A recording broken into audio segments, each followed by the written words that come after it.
Benvidos a todos e a todas a un novo programa de Cinefilia. Hai pouco celebrouse a primeira edición do Conecta Lab de CREA. Con Cinefilia desprazámonos ata a illa de San Simón para documentar esa interesantísima iniciativa.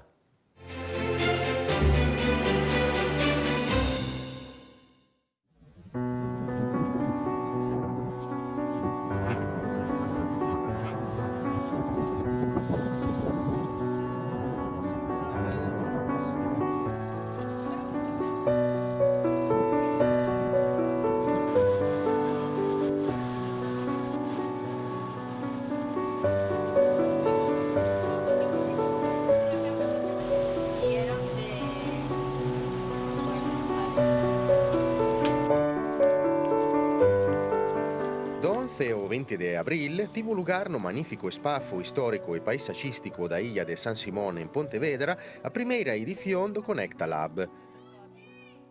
Durante 10 días, 6 proxectos audiovisuais recibiron asesorías de guión e dirección por parte de recoñecidas e recoñecidos profesionais do sector. O Conecta Lab diseñouse especialmente tanto para guionistas como para profesionais da dirección que estean a desenvolver un guión de longametraxe ou serie, de ficción ou documental, do cal teñan, polo menos, unha primeira versión completa. O Conecta Lab foi promovido pola Asociación Galega de Profesionais da Dirección CREA e a Diputación de Pontevedra, e conta con fondos europeos Next Generation a través do Plan de Recuperación, Transformación e Resiliencia do Goberno de España.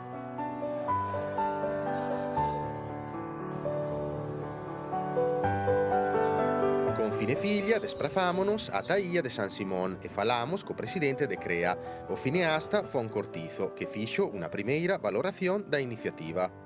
A verdad que é moi especial, non? Porque sabíamos que estábamos nun lugar cunha historia, cunha memoria e con unha enerxía moi especial e que tamén estábamos pois facendo un traballo que tiña moito que ver, non? Ao final o proceso de creación, de escritura dun guión, nós os que escribimos, traballamos coa memoria, non? E tamén cos espazos, non? Porque ao final unha película pois sempre ten elementos persoais, sempre ten espazos onde acontecen as historias e eu como cineasta me sinto moi próximo a traballar con espazos, casi como motor, non? Como elemento motor das historias. E en este caso, claro, estamos nun espazo que evoca moito, non? Que evoca tanto a súa propia historia como tamén penso que de algún xeito axuda a concentrarse, ten unha enerxía moi especial que de algún xeito estou seguro e polo que falamos coa xente que pasou por aquí que axuda moito, non? A crear, non? A imaginar. Penso que a illa ten ese elemento, creo que é un elemento clave, non? Neste lab. Todo o mundo comenta que isto non sería igual se o fixéramos fora daqui, non? Se o fixéramos en un espacio mellor pois no que saes e estás en outra realidade, na que hai coches, na que hai outra xente. Aquí estamos durante 10 días pois concentrados en isto e sobre todo o que máis me gustou durante todos estes días foi a rede que se creou, non? Que entre eles, entre os seleccionados e as seleccionadas, fixeron moita rede, non? De apoio mutuo, non? Todos estaban a colaborar nos proxectos dos demais, non? Tanto os titores que viñan a acompañar eses procesos, como as propias guionistas que colaboran entre eles, non? E esa rede é algo que é o motor, a orixe de facer isto, non? O sea, facemos porque somos conscientes de que escribir unha película, escribir unha serie é un proceso habitualmente solitario e aquí pois eso se convirte en un proceso un pouco máis colectivo e con unha rede de apoio e sobre todo tamén moi atentos ao que pasa dentro, non? Non só nas historias, nas narrativas, nas estructuras, os puntos de xiro, que eso tamén se fala deso, pero tamén estamos atentos ao que pasa dentro, non? A como se sinten esas persoas cando están escribindo, cando se atascan, cando reciben unha asesoría que lles xera contradicións ou que un cambio que a veces costa facer, non? A veces hai que sacrificar, e todo ese proceso en soidade é moito máis duro, non? Cando tes un baixón, pois estás só na túa casa, pois costa máis, non?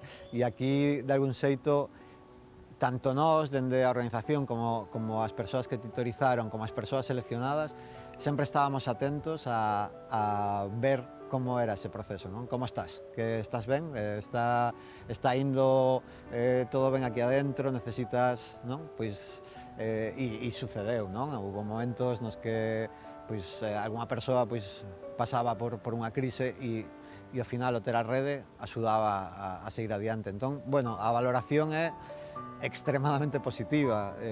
Penso que todos nos quedaríamos aquí moito máis tempo, a pesar do cansancio, que tamén aquí os días contan casi doble, non? Pasan os días e parece que levamos aquí un pouco este rollo gran hermano, non? De que a vida pasa moito máis despacio e tamén se aproveita moito máis, non? O que se fai aquí. Titores y titoras como Oliver Lache, Laura Sarmiento, Álvaro Gago o Felia Rico, entre otros, participaron en esta edición asesorando los aspectos artísticos y narrativos dos proyectos seleccionados. Los participantes tuvieron también la posibilidad de asistir a encuentros temáticos, proyecciones y masterclass de reconocidos profesionales del sector, como Ifiair Boyaín, Carlos Márquez Marcet o Pablo Martí. Durante estes días tiveron asesorías de todo tipo, tamén máis técnicas, non? Como de dossier ou de pitch, e despois asesorías máis creativas, non? E tamén algún proceso máis colectivo, máis mirando polo persoal, non? Entón, bueno, conformamos un equipo que para nós prácticamente un equipo que si soñáramos cando estábamos diseñando este laboratorio, posiblemente nos quedaríamos curtos, non? O sea, realmente realizamos un equipo de titores que para min foi o mellor equipo que puidemos ter para estes proxectos. Nos parece increíble, non? Que poder congregar en esta illa a xente como Celia Rico, como Carlos Márquez Marcet, Oliver Lache, Laura Sarmiento, bueno, toda a xente que pasou por aquí é xente que admiras, non? É xente que os creadores e creadoras dos proxectos admiran, non? E iso é increíble, non? De repente que alguén que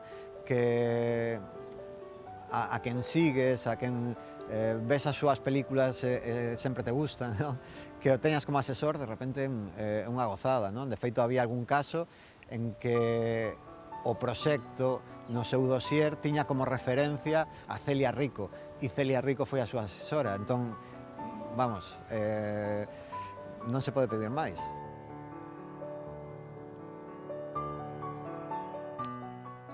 Aquagym de Iria Sobrado, Grimsey de Alexandre Cancelo, La idea de un hijo de Nacho Osores, Terás que saltar de Irene Pin, Normal de Lidia Fraga e Jacobo Díaz, Invisibles de Dani Viqueira e O pesadelo das vacas de Rafa de los Arcos foron os proxectos seleccionados nesta edición do Conecta Lab. Algún dos participantes contáronos algo dos proxectos e sobre esta experiencia.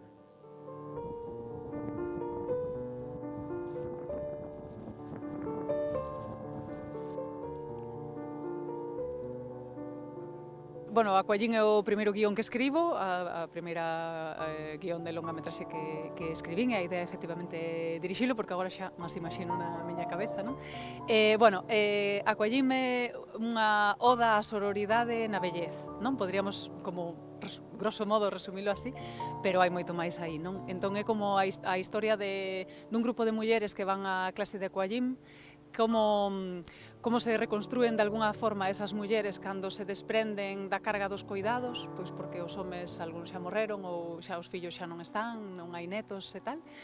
E como iso repercute, non? Como esa sororidade, non? E esa auga do Aquallín repercute na vida, non? E nas decisións que ten que tomar a súa monitora, que é Yoli, non? Que ela ensínalles Aquallín, pois a ela ensínanlle moitas outras cousas, non? E como repercute nun momento no que ela está atravesando unha situación delicada e unha relación bastante autodestructiva e devastadora, non? A illa ten algo, non me quero poñer mística, pero ten algo super máxico que nos inundou un pouco a todos dende o primeiro momento no que chegamos a nivel espacio, non? Eso por un lado, non? Entón hai algo aquí, unha enerxía que ten a illa que devolve que eu creo que pasaron tantas cousas malas aquí que está devolvendo unha cousa moi positiva, unha enerxía moi bonita, non? Por eso o lado místico, non? E logo o lado práctico é que o laboratorio que crearon os de CREA aquí é alucinante, as titorías que tivemos con, eu tiven en particular a Celia Rico, a Miquel Gurrea, pero logo estivo Carlos Marqués, Laura Sarmiento, Alex Rodrigo, houve xente aquí maravillosa, primeiro nivel alucinante e con unha xenerosidade para cos traballos de cada un, porque eran como enfocados individualmente a cada traballo, entón iso fai que o teu traballo poida medrar moitísimo e tomar decisións que tes que tomar acerca do proxecto tamén, non? Porque ainda están como, estamos en desenvolvemento, estamos en estadios distintos todos, pero estamos desenvolvendo o proxecto, non? Entón, grazas a todo ese traballo conxunto cos titores e as titoras, está sendo, de verdad, alucinante. A nivel formativo é un regalo que nos están facendo, e logo o resto do programa que se fai pois contribúe a xenerar un pouco esa ola tamén na que nos estamos metendo todos, tanto titores como titorandos. A verdade é que a experiencia é absolutamente maravillosa, sen dúbida. O meu proxecto chamase A idea dun fillo e fala sobre o proceso de decisión a hora de escoller ter fillos ou non. E a verdade é que a experiencia aquí en San Simón está sendo increíble. Leamos creo que levamos 7 días, xa perdemos a noción do tempo. Está sendo espectacular. O paraxe é estupendo, o tempo axuda. Encima estamos arroupados de titorías tanto individuais como colectivas con grandes profesionais do sector, tanto de Galicia como fora. Eu estive con Oliver Laxe e con Carlos Marqués Marcet, e a verdade que me levo unha experiencia increíble de aprendizaxe para este proxecto, para futuros proxectos e xa a nivel persoal. E a verdade xa te digo que é espectacular estar aquí na illa, dormir aquí, despertarte, ver o amencer, é precioso, encantado de estar aquí. Noto que o proxecto colleu máis forza, as liñas que quizá flaqueaban agora son máis sólidas, queda moito traballo, pero como que tes máis certezas de cara onde queres enfocar o proxecto e a hora de defendelo, non? O meu proxecto chamase Terás que saltar, é a miña primeira película, é unha historia dunha rapaza, Eli, que busca de alguma maneira o seu lugar no mundo. Entón é como unha historia sobre a importancia das decisións e como as decisións que tomamos nos van definindo co que somos, non? A experiencia aquí en San Simón está sendo absolutamente enriquecedora, non? Porque nos está achegando outras olladas ao proxecto e, claro, sempre é moi interesante ver como se percibe desde fora, ver que cousas se entenden do que fixeches, que cousas non, ou hacia onde queres levar realmente a historia. E, poder facelo aquí na illa de San Simón é un luxo enorme, non? Porque contribúe moito a entrar como nese estado creativo un pouco de reclusión e tamén inspira moito este espazo que, a pesar de todas as capas históricas que ten, non? Sigue tendo como unha enerxía moi positiva. Creo que o proxecto está adquirindo como unha dimensión máis profunda, como que estamos traballando moito os grises, non? Para darlle como máis complexidade, non? Eu noto que igual o que había aí era como algo que ti vomitas, así por decirlo de alguna maneira, non? Porque o proceso creativo en determinado momento é así e agora como que se está conformando todo moito máis, é o que máis noto, creo. Eu veño a presentar unha longametraxe de ficción que se chama Grimsey. Grimsey é a historia de dúas personaxes nunha encrucillada da súa vida que por diferentes motivos terminan acudindo a un lugar moi especial que é a illa de Grimsey, non? Unha pequena illa no círculo polar ártico que é coñecida mundialmente como a illa do axedrez. E para min estar aquí, pois, significa, pois, a verdade, a posibilidade de meditar, de traballar, de volver a traballar, de facer a escaleta, de derrubala, de discutilo, de pelexarme conmigo mismo, de mirarse ao espello, de compartir cos compañeiros que están pasando, non? As mesmas emocións, non? E a verdade é que é unha oportunidade increíble, non? Estamos falando da Illa San Simón, non? Unha illa é un espazo que, por definición, non te permite, digamos, despistarte, non? Como concentra, non? Polo tanto, tens que concentrarte, non? E o que faz é repensar a espesura do teu proxecto, non? E iso é impagable, porque no teu día a día, na tua casa, iso é moito máis complexo. Entón, isto é unha oportunidade alucinante que, sobre todo, ten que seguir repetíndose e que pode ser fundamental tamén para o futuro de moitísimos proxectos no cinema galego, non? O éxito do primeiro Conecta Lab foi rotundo e o presidente de CREA xa anunciou a próxima edición que terá lugar na Illa de San Simón no 2024. A edición do vindeiro ano está asegurada, xa empezamos a traballar nela, temos a financiación xa asegurada, temos a compañía da Deputación de Pontevedra asegurada, temos o apoio do ICA asegurado, fondos europeos, entón é unha realidade. Xa estamos pensando, na organización estamos pensando que vamos a facer o ano que ven para chegar ao nivel de este ano, non? Creo que non vai a ser un traballo extremadamente difícil, primeiro porque a xente que estivo este primeiro ano quere repetir. Todos e todas marcharon de aquí dicindo, bueno, o ano que ven, se a nosa senda non o permite, aquí estaremos. E tamén moita xente que contactamos que non puido estar este ano e que queren estar o ano que ven. Co cal, bueno, o equipo de titores do ano que ven igual temos que ampliálo, pero o nivel vai a ser como a este ou mellor incluso, que é moi complicado.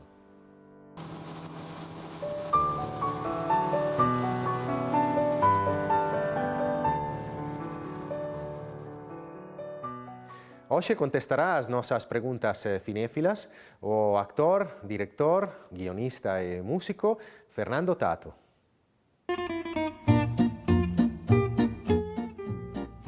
Ola, son Fernando Tato, son actor, guionista, director, músico, nacín en Narón e penso que xa o dixen todo. Pois o último filme que fun ver ao cine foi Banshees of Inisherin, de Martin McDonagh, que é un director e dramaturgo que a min encántame, é o de Tres anuncios ás aforas, ten dúas obras de teatro sobre Irlanda, a raíña da beleza de Linen e o tolleito de Inisman. Banshees of Inisherin sería a terceira parte desta triloxía, unha película maravillosa cun Colin Farrell e con Brendan Gleeson que están brutais os dous. A última serie que rematei foi The Offer, unha serie que realmente ten todos os defectos do mundo, pero que a min entretívome moito porque trata de como foi a rodaxe do Padrino, da película de Coppola, cos problemas que houbo con Evans, coa Paramount, cos actores, coa mafia, é unha cousa... A serie realmente non é moi boa, pero o que conta é unha maravilla. E como son un mitómano absoluto, pois entretívome moito. Un clásico, O home que puido reinar, de John Huston, con Michael Caine e con Sean Connery. É unha película que vin como 200 veces, era unha das miñas películas favoritas de neno e que é unha película que vexo polo menos unha vez ao ano porque é un clásico incuestionable. A min hai moito material galego que creo que é brutal. Vou dicir Matalobos porque é unha serie na que foi ver o primeiro capítulo que vin, que non foi o primeiro capítulo da serie, voloume a cabeza. Era como de repente ver unha cousa que non estaba, sabes, mafiosos, violencia, drogas, foi sorprendente. Engancheime enseguida e despois tiven a sorte de traballar, fixen unha pequena intervención aí de actor, que foi cando empecé eu a traballar na tele, así que matalobos. Un proxecto pendente, pois calquera dos 5 ou 6 guións que teño e que están en distintas fases de desenvolvemento. Con que saia un, xa son feliz. Pois eu, alguén que quere empezar nisto, o que lle aconsellaría é que faga. Que non espere a ocasión perfecta, que non espere a produción perfecta, que escriba e que faga. O mellor ao principio non queda perfecto, pero que non ten que quedar perfecto. O que tens que facer é crear, meterte en proxectos, unha cousa leva a outra, e así é como creo que hai que facer, non quedándose quieto. Todo o meu amor e mil saúdos aos espectadores de Cinefilia e a miña admiración absoluta por Simone, por este programa que é a caña, e que sigan moitísimo e cada vez mellor. E agora imos a repasar as últimas novidades que chegan dende a carteleira do cinema comercial e as plataformas digitais. Me llamo Sonny Vaccaro, soy de Nike. ¿Y tiene usted la costumbre de presentarse en las casas ajenas sin avisar? No me gusta aceptar un no por respuesta. Oh, Dios, ya empezamos. Air, o novo filme de Ben Affleck, céntrase sobre a historia da creación da marca de zapatillas de Air de Nike. Fálase de Michael Jordan, aínda que o campeón da NBA aquí é unha especie de McGuffin e queda fora do encadre. En Air, a competición trasládase desde as canchas de baloncesto aos despachos, pero hai unha comparación moi evidente entre a competición deportiva e a empresarial. O filme está ao servizo dos actores e privilexia os personaxes. O guión é solvente, así como a dirección de Affleck. A estética vira ao vintage e o filme está adornado por múltiples referencias aos símbolos do consumo dos anos 80, mentres de fondo soa unha playlist Born in the USA. Air è una comedia entretida, agradable, demostra que se pode realizar unha película deportiva, homenaxear a esencia dun deporte e o espírito dun xogador emblemático sen que casi aparezan na pantalla. Air Jordan. No sé yo. ¿No te gusta? Igual con el tiempo. Nunca pensé que la guerra se llevaría tantos años de nuestras vidas. Todo ese tiempo a la deriva, solos. Ondeando en algo que era incomprensible y gigantesco. A miniserie de 3 capítulos Un marinheiro na guerra, estreada en Netflix, é unha obra que afonda nunha páxina case inédita para moitos de nós da Segunda Guerra Mundial, o papel da Mariña Mercante noruega no conflicto. O argumento móvese arredor de 2 amigos, de profesión mariñeiros, que se atopan no medio do Océano Atlántico cando estala a Segunda Guerra Mundial e teñen que participar ao conflito sen querer e sen armas. Un marinheiro na guerra é un conto profundamente antibelicista e humanista. È una obra che nos introduce na cultura de Noruega, cunha mirada dolorosa e uns tempos de narración moi típicos de moito cinema nórdico.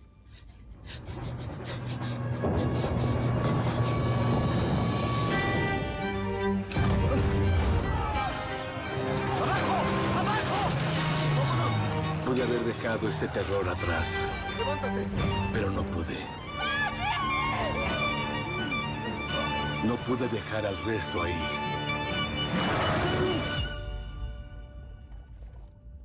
Y tal vez debía hacerlo.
Muchas gracias a todos y a todas por seguirnos. Vémonos la semana que viene, aquí en Telemiño. Mientras tanto, como siempre, buone visioni!